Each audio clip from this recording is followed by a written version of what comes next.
Thank you for joining us for today's webinar on navigating neuro-oncology, understanding pseudoprogression and harnessing pseudoprogression outcomes for optimal imaging assessment. My name is Catherine Chintala, Project Management Lead at Merit. For those of you who are attending for the first time, we're delighted that you could join us, and of course we extend our deepest appreciation to our returning attendees as well. In this webinar, we will explore the challenges and potential solutions for assessing gliomas. These primary brain tumors can present in the form of gliomas, both low-grade glioma and also glioblastoma. Oftentimes, glioma can be debilitating to patients with a poor prognosis and limited treatment. New therapies are being studied through clinical trials, many of which use response criteria such as Rano, or response assessment in neuro-oncology. Pseudoprogression, or PSP, occurs when enhancement on imaging may be interpreted as progression, but is actually an effect of the treatment and not considered true progression. Pseudoprogression has proven a challenge for many researchers and radiologists. If you are joining us live for the first time, you may also view our previously hosted webinars on our website at www.meritcro.com. Under the Resources tab, select Webinars, and you can replay your on-demand webinar of choice. We also host this content on our company's YouTube channel. Please note we are recording this webinar so that it can be added to both our website and our YouTube channel for replay. All attendees will receive a follow-up email with a link to this recording, which we welcome you to share with fellow colleagues. All participants will be muted during the presentation. However, we will devote time to questions and answers at the end. We invite you to submit questions at any time throughout today's presentation via the Zoom Q&A functionality. Our presenters will address as many questions live as time permits, and any remaining questions can be answered directly via email following this webinar. I am so pleased to be joined by Dr. Chad Farris and Dr. Jean Kim today. I would like to start off by introducing Dr. Chad Farris. Dr. Farris is a board-certified neuroradiologist. He is an attending neuroradiologist at Boston Medical Center and an assistant professor of radiology at Boston University School of Medicine. He has expertise and particular interest in neuro-oncology, head and neck trauma, and neuroimaging for assessment of cognitive impairment. Dr. Farris has expertise in the utilization of neuroimaging for diagnosis and treatment of patients with brain tumors in both routine clinical practice, as well as using established research criteria such as Rano and its derivatives. Dr. Farris completed his diagnostic radiology residency at Boston University Medical Center and a neuroradiology fellowship at Massachusetts General Hospital, Harvard Medical School. Dr. Jean Kim is Merit's Associate Director of Medical Affairs and Innovation. He has worked closely with our software developers and our radiologists in order to deliver read workflows, functionality, and algorithms to support independent central review for our clinical trials. His knowledge of various response criteria has been invaluable in implementing reading criteria into our Excelsior software platform, and also for ensuring that our system aligns with our sponsors' protocols. Thank you both for joining us today.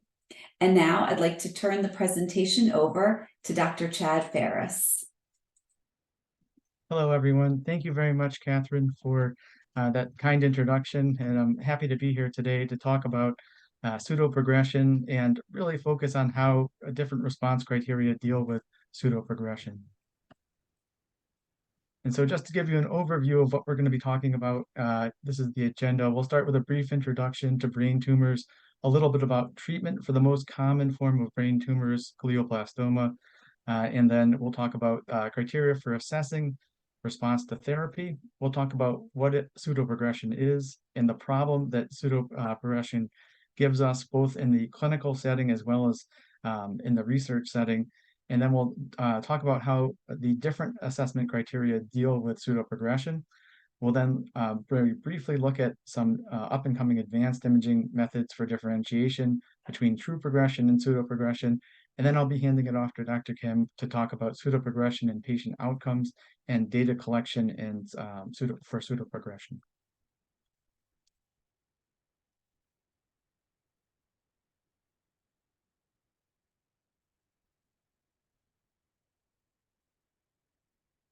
So beginning with a brief introduction, I'd first like to talk about the epidemiology of brain tumors briefly. So about 1/3 of brain tumors are malignant, and about 80% of malignant brain tumors are gliomas, with 50% of gliomas or more than 50% of gliomas being glioblastoma, which makes glioblastoma the most common malignant brain tumor. And unfortunately, glioblastoma has the worst prognosis and usually very poor outcomes. It has a 1-year survival rate of approximately 37% and also a 5-year survival rate of only about 5%. So just very briefly, what are gliomas? Well, gliomas are a form of tumor of the glial cells or the supporting cells of the central nervous system. And this is really what we're going to be focusing on. And overall, just to understand a little bit more about gliomas, well, the pathological classification of brain tumors has evolved over the years. The most recent addition or description of the tumor classification was the WHO classification, or the World Health Organization classification of brain tumors, the 5th edition, which was published in 2021. The most common category of gliomas in adults are the adult diffuse type gliomas. They're referred to as adult type because they usually occur in adult patients, although occasionally can be seen in children. And in the latest classification, they rely on 2 major mutations to determine what type of diffuse glioma they are. You can see the first category are the astrocytomas, which have an IDH mutation, which can be grade 2, 3, or 4.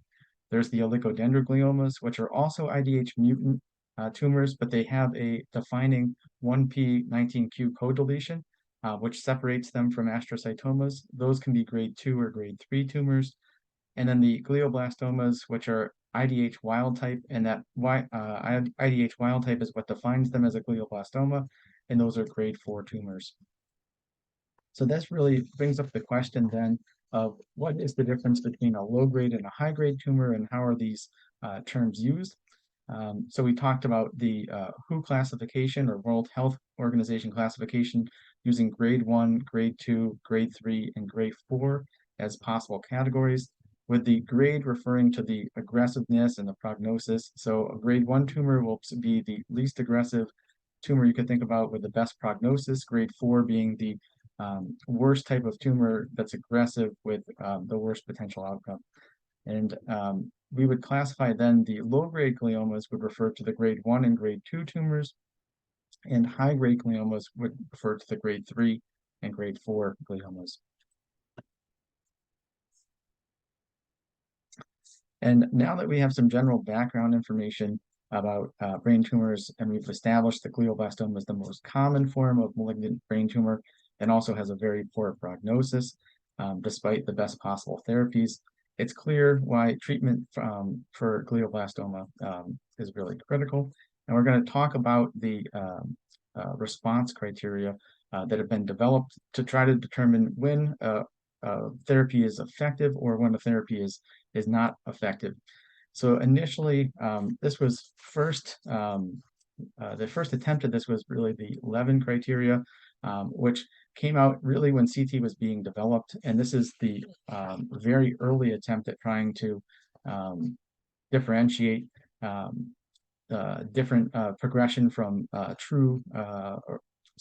progression from response. And this criteria utilized neurologic exam, the radionucleotide scintiscan, which has essentially completely gone away, very early CT use as CT was just developed, and EEG, but there was no discussion of pseudoprogression as part of the Levin criteria. The next criteria that were developed were the McDonald criteria, which was in 1990. And this was published in the response criteria for phase 2 studies for supratentorial malignant glioma. And this was the first time where the ideas of complete response, partial response, stable disease, and progressive disease were discussed. And they really utilized contrast-enhanced CT or contrast-enhanced MR with neurologic exam. They mention pseudo-progression as an idea, but it wasn't really thought of as what we think of it today, which we'll talk about in more detail. But they were really referring to neurologic decline that wasn't actually due to tumor, but was due to some other factor. And that was pseudo-progression because the decline was not actually due to tumor progression. The next criteria developed were the Rano criteria, or the initial Rano criteria, which was published as updated response assessment criteria for high-grade gliomas, response assessment of the Neuro-Oncology working group, which is where we get Rano from. And this was really just dealing with high-grade gliomas. And this was the first one that thought of pseudoprogression in the sense that we think of today, which we're going to talk about in more detail. And then we'll talk about these others and how they deal with pseudoprogression, but just to run through them as a timeline, 2011, the Rano criteria for low-grade gliomas, with the mural distinction being high-grade gliomas usually enhance, low-grade gliomas don't tend to enhance and are looked at with T2 FLAIR imaging. In 2015, the iRano, which we're dealing with response criteria for immunotherapies, which were a little bit distinct, were introduced. In 2017, the modified Rano criteria were introduced, which really dealt with high-grade gliomas and trying to update the criteria based on the best available research. And then very recently, just in September of this year, Rano 2.0, of which we'll look at in more detail. So what is pseudoprogression? So pseudoprogression, we can see, is based on the classification or the description in the initial Rano criteria from 2010. It's an increase in contrast enhancement on a post-radiation scan that eventually improves without a change in therapy. Or in other words, it looks like it was tumor, but when you follow it and you don't change the therapy, it doesn't get worse. So you can see that that is not truly progressive disease and is a fake out or pseudoprogression. Based on the Rano, at the time of Rano in 2010, it was thought that about 20 to 30% of patients had evidence of pseudoprogression on the first post-radiation scan. We now know that for patients with glioblastoma, it's even higher, probably in the neighborhood of 30 to 40% of those patients will have evidence of pseudoprogression on the first post-radiation scan. And it's thought to be due to an increase in permeability of the tumor vasculature from irradiation, and it may be enhanced by temozolomide. And the typical therapy is the combination of irradiation with concomitant temozolomide and then adjuvant temozolomide for glioblastomas. So this is going to, both factors of the radiation and the temozolomide therapy may be contributing to the pseudoprogression. It can be accompanied by clinical signs and symptoms, but usually it's not, whereas true progressive disease tends to always be eventually associated with clinical signs and symptoms. And it's more frequent in patients with a methylated MGMT gene promoter. This is important because those are some of the patients that are more likely to have a better response to therapy. So pseudoprogression is more prevalent in the people that are actually going to have a better response to therapy typically. This is just two examples of pseudoprogression cases coming from the Rano 2010 criteria. And what we can see here on the left-hand side of the screen, in the A panel, there's this peripherally irregularly enhancing mass in the left frontal lobe with central necrosis or non-enhancement. In panel B, we have the post-resection MRI, which shows the resection cavity.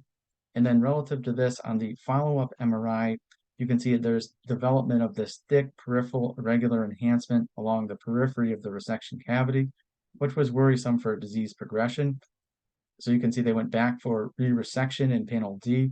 This is the re-resection post-MRI.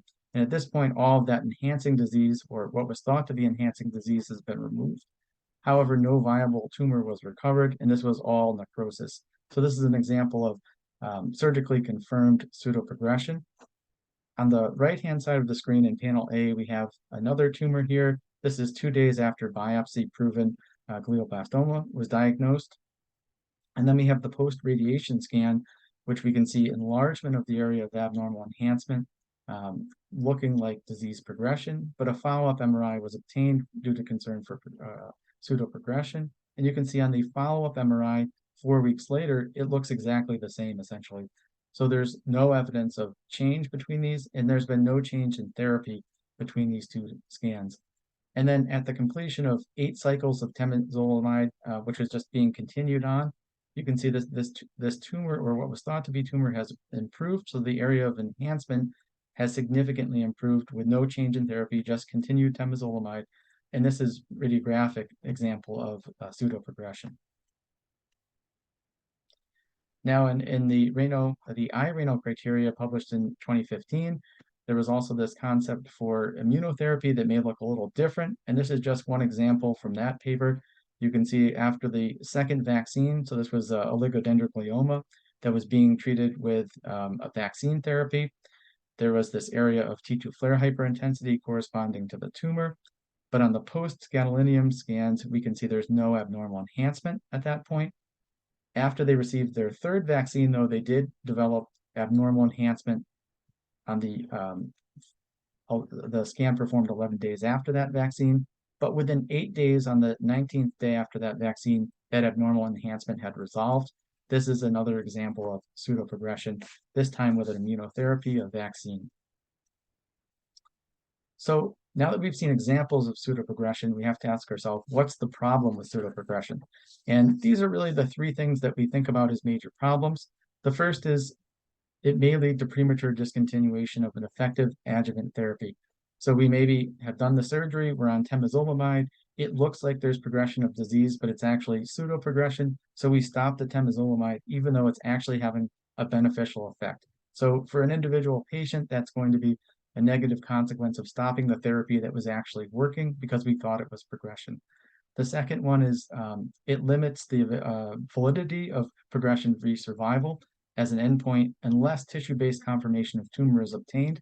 And that's because we're going to think the patient has progressed sooner than they did on a therapy. So we're going to give them a shorter interval of progression-free survival than they really had because we're misinterpreting pseudoprogression as progression. And finally, there's failure to exclude patients with pseudoprogression from trials for recurrent glioma, and that will give a falsely high response rate and progression-free survival for those clinical trials.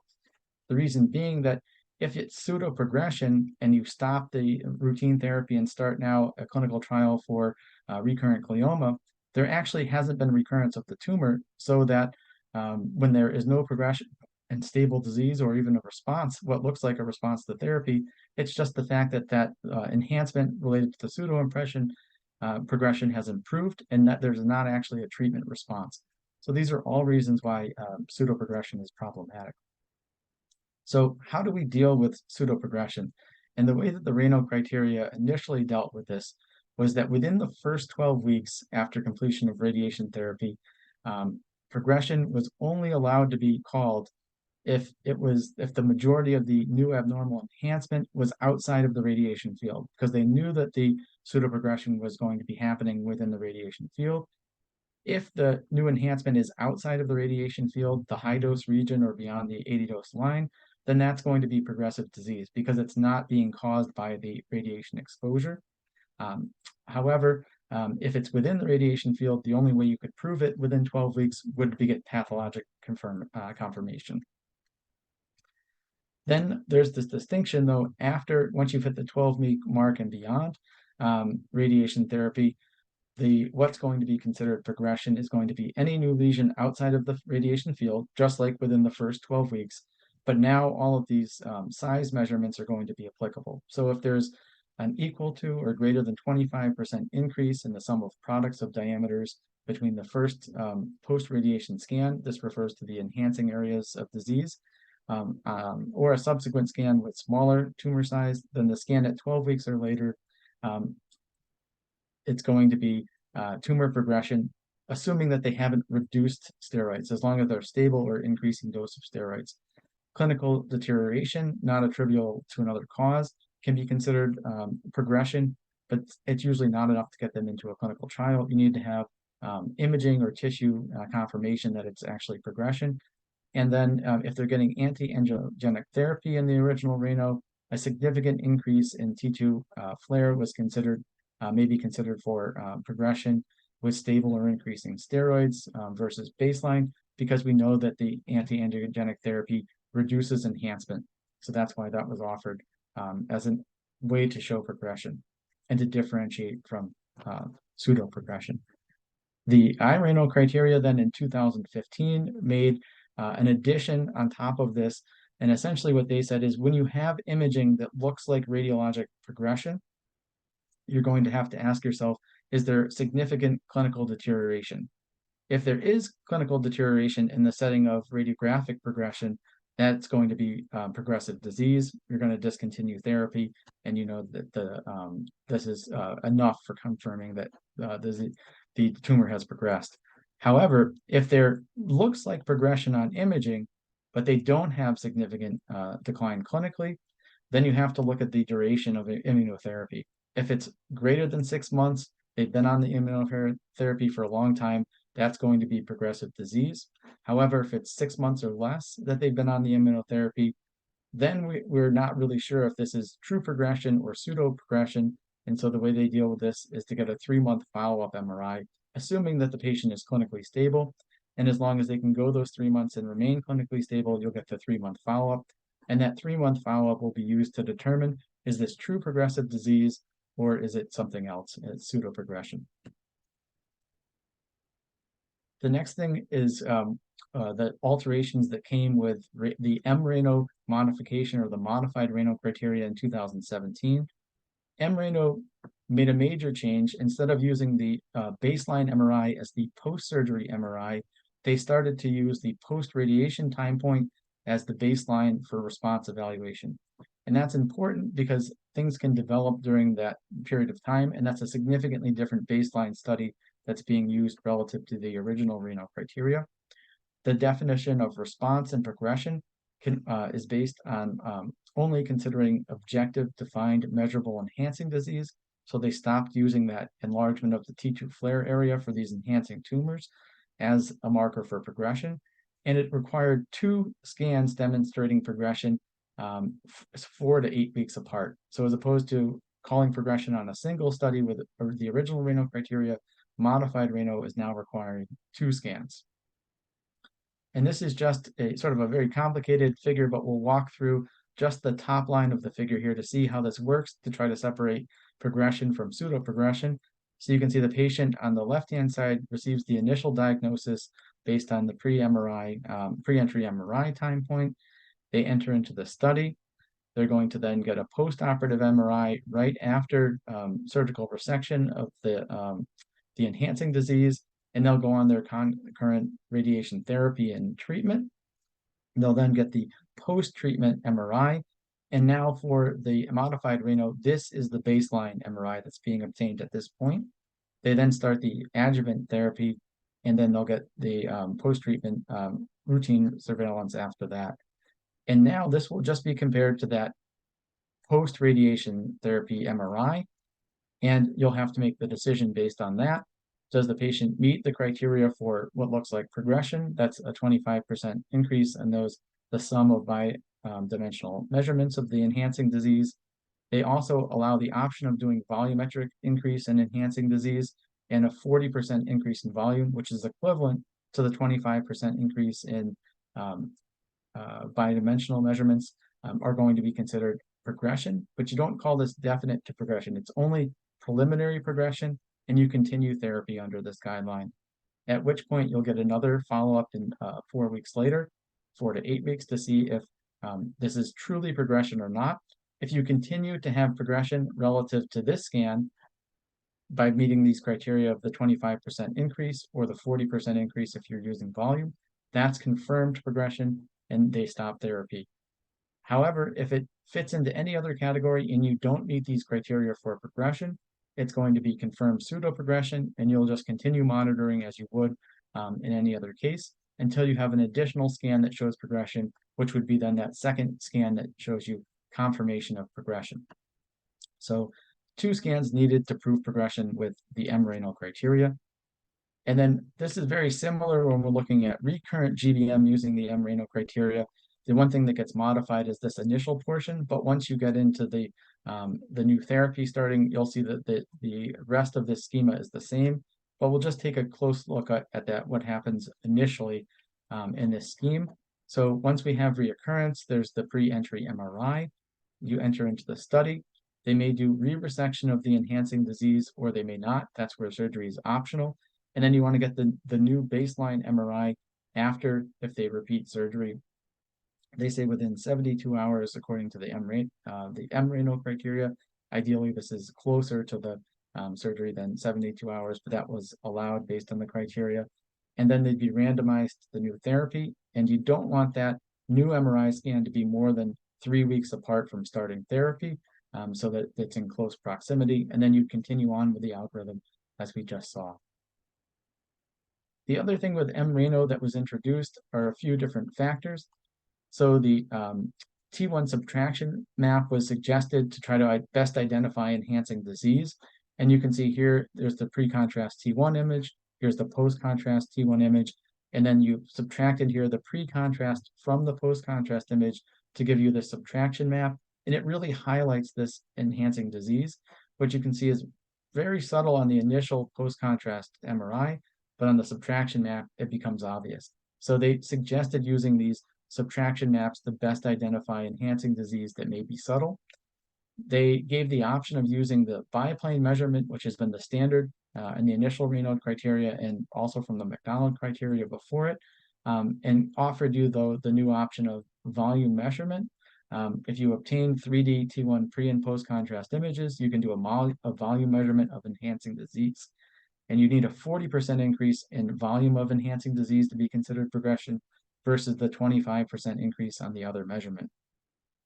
The other thing is that they started to suggest 3D T1 pre and post contrast imaging in Rano, and that was in accordance with the International Standardized Brain Tumor Protocol.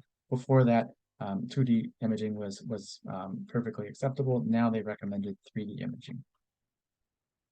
And finally, we come to the last criteria that we dealt with. So the Rano 2.0 criteria, which are the newly published ones just in September of this year. And you can see with the Rano 2.0 criteria, there's first a discussion of baseline scans. So we saw the difference in the Rano versus the Rano criteria. Rano using the post-surgical scan as the baseline, and then the Rano as using the post-radiation scan as the baseline. This Rano 2.0 uses that post-radiation scan, so approximately 4 weeks after radiation therapy, and that will be the baseline scan for comparisons for to determine progressive disease or disease response. If you have sort of the initial scan after radiation. If it's a new glioma that's not getting radiation therapy, you would use the post-surgery scan. And here they've shortened the interval so that within 48 hours of surgery, you should be getting that scan. The longer you wait after surgery, the chance of seeing enhancement that's not actually enhancing tumor, but is response to surgery. So they've shortened the window from 72 hours in the Rano to 48 hours here in the Rano 2.0. And then recurrent glioma, you'll use the pre-treatment MRI as the baseline, like we saw an example in the Rano. And the baseline scan should be performed as close as possible to the initiation of therapy, but not more than 14 days before starting the new therapy. And this is a shortening of that window. It was 21 days in Rano, so taking a week off that time, recognizing the importance that that scan has to be as close to starting the new therapy. And there's just also mentioned that even though we're not using the post-surgery scan as the baseline, we know that the post-surgery scan is useful because, one, you can detect complications of surgery, but also you can assess the extent of resection of enhancing disease, and that has prognostic value because the more enhancing disease that's left behind after surgery, the worse the patient's going to do prognostically. And then a little bit more about Rano 2, you can see that when can we consider progressive disease and allow entry into clinical trials for recurrent glioma? Well, the first criteria being that we meet this equal to or greater than a 25% increase in the sum of products of perpendicular diameters of lesions. This is that typical criteria that's been described since the initial Rano. The second is if we use volume. there needs to be a 40% increase in the volume of enhancing lesions, and that is basically equivalent to this sum of products measurement. So the 40% volume is equivalent to this, and either could be used. If there's a new measurable lesion, that's consistent with progressive disease. And the caveat here being, if imaging is concerning for progression in the first 12 weeks after chemoradiation and the patient's clinically stable, you should get a 4 to 8 week follow-up to confirm that this is true progression and not pseudo-progression, knowing that 30 to 40% of glioblastomas are going to have pseudo-progression findings in the first 12 weeks after radiation therapy. If progression is confirmed on follow-up imaging, then progression is considered from that first scan that showed findings concerning for progression and not the follow-up study. So that would shorten the progression-free survival. It would affect the progression-free survival amount of time. So you should be backdating to when progression was first detected, even if you needed a follow-up scan to confirm. The one thing that's notable here, though, unlike mRANO, you don't need this second confirmation scan if you're not worried about pseudoprogression outside of that first 12 weeks. So that is a change from the mRANO criteria. And then when do we exclude people from clinical trials for recurrent glioma? Well, if there's progression in the first 12 weeks after chemoradiation, unless there's new enhancing disease that's clearly outside the radiation field, which means beyond the high dose region or the 80% ISO dose line, because we know pseudoprogression is not going to occur in those areas, so that's going to be progressive disease. Or if there's pathologic confirmation of progressive disease, then you can make the diagnosis of progression in the first 12 weeks and be enrolled in the trial for recurrent glioma. But we also know pathologists have a hard time distinguishing true progression from pseudoprogression in this window. So that's something that's very difficult to deal with. Then it's noted that pseudoprogression in IDH mutated gliomas, so not GBMs, can extend far beyond this 3-month time period. And so those you may consider getting a follow-up scan, even if you're outside of the 12-week window. If it's a glioblastoma trial, though, outside of the 12 weeks, it's probably progression. And that leads to the last thing that we're going to talk about before passing it off to Dr. Kim. And that is, what does Rano 2.0 say about advanced imaging techniques? We use these clinically quite commonly, but they have not been a part of the Rano criteria. And so how does Rano 2.0 address these? Well, this is the statement from them. So advanced imaging techniques may be helpful to differentiate progression from pseudoprogression, but require further validation before formal incorporation into Rano 2.0. So they can be used clinically, but they're not part of the Rano 2.0 criteria at this point. And these include diffusion MRI, dynamic susceptibility, perfusion MRI, dynamic contrast enhanced perfusion MRI, with the first susceptibility is a T2 star weighted technique, contrast enhanced is a T1 weighted technique, and then amino acid PET imaging, and also magnetic resonance spectroscopy as advanced techniques for trying to differentiate progression from pseudoprogression. And I just have one example using MR spectroscopy and one using perfusion of how this could potentially be used, noting this is not part of Rano. But you can see on the left-hand side in panel A, here's this enhancing mass that we see on post-contrast imaging. We overlay a grid, and here we've done multivoxel spectroscopy, and the area in yellow is centered over that enhancing mass. And as you can see, that enhancing mass has so these sort of normal brain regions, very small, but you can see there's an NAA peak and a choline peak. But in the areas of this enhancing mass, there's no NAA peak, there's no elevated choline peak, and that lack of or decreased NAA, decreased choline is consistent with pseudoprogression. Tumor, you'd expect an elevated choline peak and a reduced NAA peak. And this is the follow-up confirmation MRI. Multiple subsequent scans over 8 months show a decrease in that area of enhancement. So this is consistent with pseudoprogression as predicted by the MR spectroscopy. And this is another one where it's an example of a tumor that was irradiated. You can see the T2 expansile T2 hyperintensity, this irregular enhancement around this area of central necrosis. But on the perfusion map here, this is a relative cerebral blood volume map. There's no elevated relative cerebral blood volume to correspond to the areas of thick irregular enhancement. So this is consistent or suggestive of pseudoprogression, which was later confirmed in this case, which did go surgical resection with no viable tumor detected. So at that point, I'd like to pass it over to Dr. Kim to talk about pseudoprogression and patient outcome. Thank you very much. Thank you very much, Dr. Farris. I really appreciate your explanations. As known to many of us, standard patient-related outcome for glioblastoma would be overall survival and progression-free survival as a surrogate endpoint. Although the progression or the pseudoprogression tends to complicate the treatment plans and clinical decisions, as Dr. Farris has mentioned earlier, the various studies have findings that pseudoprogression differentiated from the true progression correlates to the better overall survival and a progression-free survival.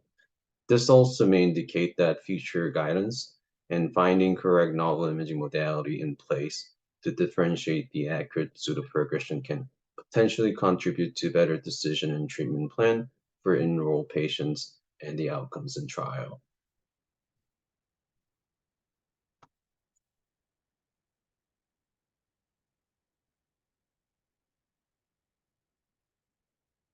This is one of the literatures which has collectively demonstrated the multiple different studies that have looked into the pseudoprogression and a true progression, and their difference in overall survival or progression-free survival has been reported. As seen in this table, the noticeable number of the studies has reported the statistically significant difference in a favorable overall survival in a pseudoprogression group compared to the true progression.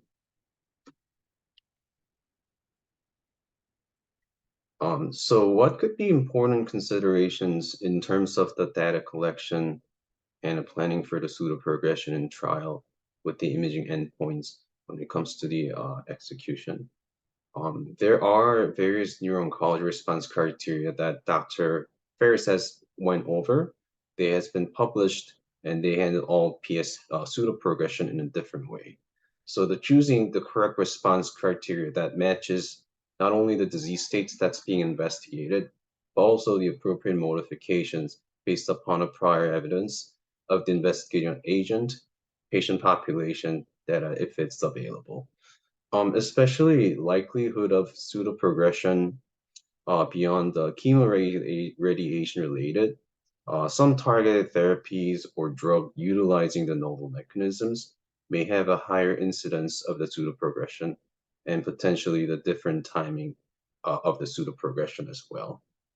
Also, with choosing the correct response criteria, it is also important to consider the confounding factors with the timing of the scans, especially suggested by Rano or the new publication Rano 2.0, with the post-surgical scans being used as a baseline due to the post-radiation. My apology here. Due to surgical trauma or the variability in a vascular permeability around the brain tissues and likelihood of the steroid dose changes around this time frame, it is recommended the scan must be obtained within the 48 hours per the standard Rano or utilizing the Rano or the Rano 2.0 guidance to avoid that complication is another way to avoid the confounding factors.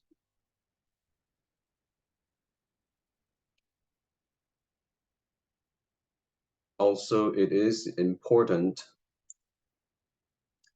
for independent neuroradiologists to consider important clinical data as accurate as possible, particularly the location of the prior radiotherapy or the ISO dose line provided with the response assessment is critical.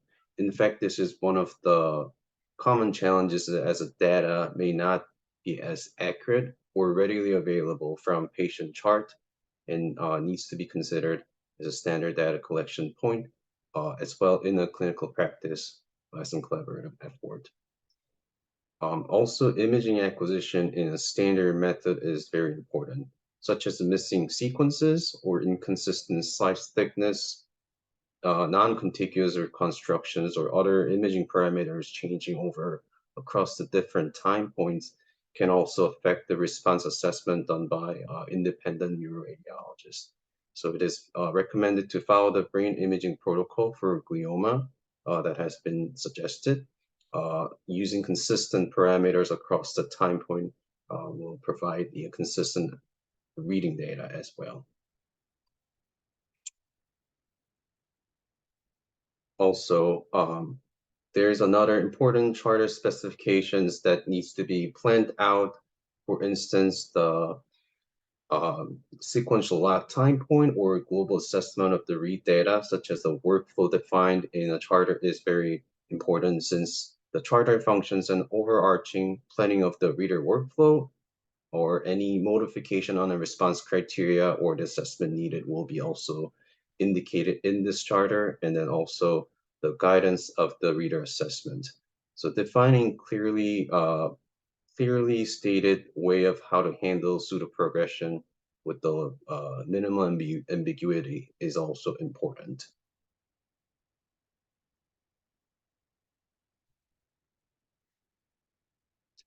In the ECRF, or the reading form, following items will be important as a data elements for the reader and for the study to collect.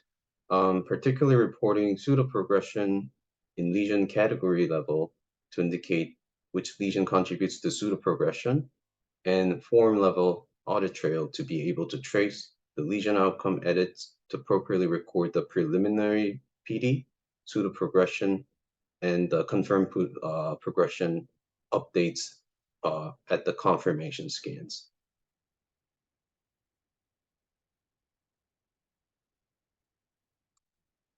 So just to recap of the overall response criteria from Dr. Farris and my side. So the pseudoprogression resolving per Rano or mRano, Rano 2.0. So the pseudoprogression either can be confirmed in the next time point for the actual confirmed progression, which would be a preliminary to the confirmed PD, or sometimes maybe pseudoprogression may persist. Or the other time, the pseudoprogression may resolve to the response as a multiple example of the scans that Dr. Farris went over. For instance, the target enhancing lesion sum of product decreases below 50% from the baseline, meaning indicating it's resolving and showing the response.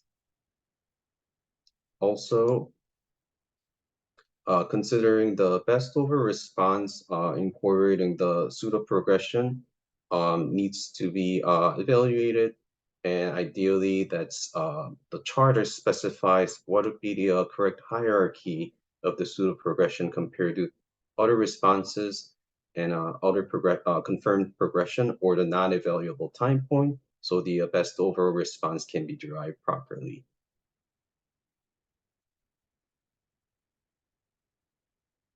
And for our last slide of the discussions, I just wanted to provide a quick review of the tables, just overall major updates from the Rano 2.0 and a Rano in a short table. The baseline scan has been also recommended in a new way, which is the post-radiation scans in the 2.0. Also, the target lesion numbers are slightly modified up to 3, minimum 2 if possible. And also the disease category, where the Rano originally published for the high grade, followed by the low grade using the non-enhancing target lesions.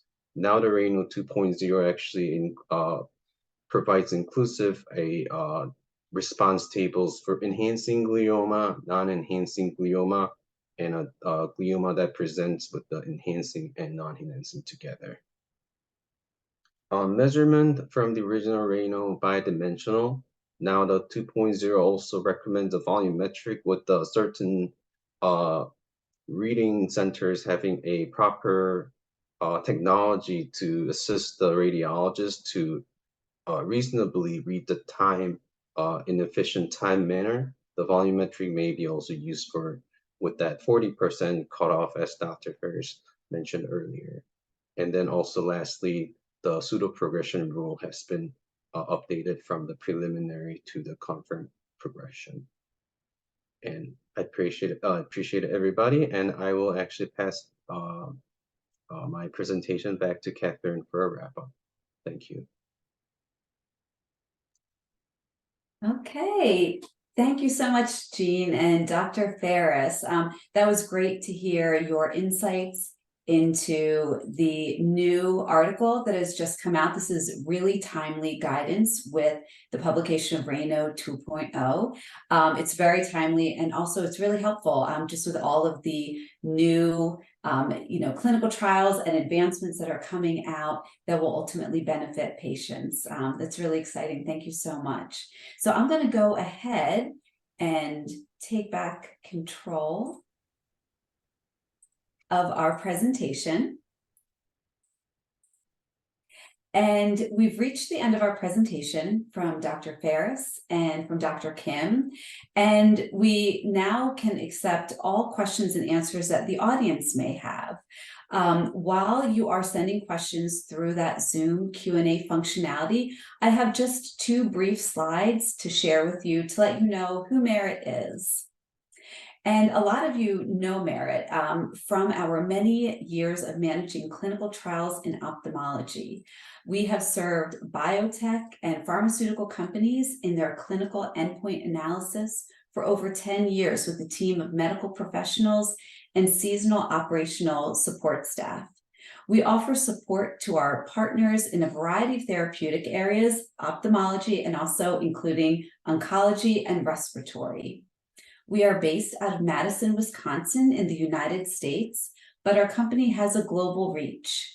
We have team members and reading centers around the globe, making it possible to support sites and sponsors from a variety of locations. Merit is more than an imaging service provider. We are positioned to be an extension of your study team. By leveraging our software platform, Excelsior, we are able to provide our sponsors with efficiency and transparency and to build upon our team's experience. And at Merit, we value a partner approach, working very closely with our sponsors and our sites to build trust, partnerships, and long-term relationships. And I mentioned our proprietary software platform called Excelsior delivers automation in a single system for all image and workflow management, resulting in clean, complete, and accurate data that will meet your clinical trial needs. Excelsior has been used in over 200 clinical trials and not only is validated, but is also an FDA 510(k) cleared medical device. Our unique role-based software allows all key stakeholders to work within one platform, regardless of their location. And this is so exciting because all of the data is housed within one system. The images, the workflow tracking, queries, read assessment data, it is all in one place. And it avoids the need for multiple systems to be configured to have to talk to one another. All right, and we will now open the discussion for any questions you may have. Thank you to everyone who has sent in questions during our Q&A session. I appreciate that. Okay, let me see. Okay, our first question, Dr. Farris, I think this one is for you. It is, what do you think is the most significant change to the Rano criteria with the new version that was just released? No, thank you very much for that question. I think it's a great question. I probably would address it in sort of 2 thoughts. I guess for the new criteria, one important factor is that it's treatment agnostic, which is new because before this we had the M-Rano, which dealt with high-grade gliomas and its modification of the original. We had a L-Rano or the low-grade glioma Rano criteria, which dealt just with low-grade gliomas, and we had the I-Rano to deal with immunotherapies. So one, it's treatment agnostic, so it's for all types of therapies, including immunotherapies, and it also captures both low-grade and high-grade gliomas, which previously had separate response criteria. So all of that can be dealt with within Rano 2.0. So I think that's one important point. And then for GBMs in particular, just because it's one that always comes up, and there are so many clinical trials given the poor outcomes with the majority of therapies with GBM, is that if the scan is outside of the 12-week window, you no longer need to have a follow-up scan to confirm progressive disease. That usually is going to be progressive disease unless we think of there's a reason to think otherwise. Whereas with M-Rano prior to this, you would have required 2 MRIs to show disease progression. So that's a significant change from M-Rano for them. Mhm. Yeah, and I think that would be not only significant for those of us running the clinical trials, but also for the patients too. Cutting down on the number of scans that they're required to have when they are so sick anyway. So I think that's a great advancement for them too. Absolutely. Yeah, yeah, great, thank you. Okay, let's see. Next question here. Okay, Jean, I'm going to pass this one to you. This one is there anything else that our company should consider other than images when designing a clinical trial with Rano? Thank you, Catherine.